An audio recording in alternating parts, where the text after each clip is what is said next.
Hello అండి, చూసారా ఏందబ్బా రోజు పచ్చళ్ళకు చంపుతుంది అనుకుంటున్నారా? చాలా మంది అడిగారు చికెన్ పచ్చడి ఎట్లా చేయాలని. ఏదైనా సరే నేనైతే డిఫరెంట్గానే చేస్తా. ఈ చికెన్ కూడా ఈరోజు డిఫరెంటే.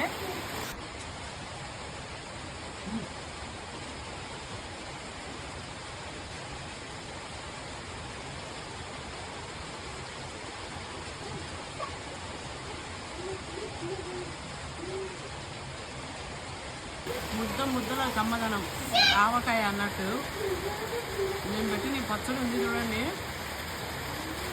పుల్లగా కమ్మగా కారంగా టేస్ట్ అయితే మీరు అస్సలు మర్చిపోలేదు. ఖచ్చితంగా ఒకసారి మన వీడియో చూసి ట్రై చేయండి. సింపుల్గా అయిపోతుంది, టేస్ట్గా అయిపోతుంది, హెవీగా ఉండదు, ఏ గ్యాస్ ట్రబుల్ ఉండదు. సింపుల్గా మన కర్రీ ఎట్లా తింటాం అట్లా హ్యాపీగా తినే సర్వ్ చేసుకోవచ్చు.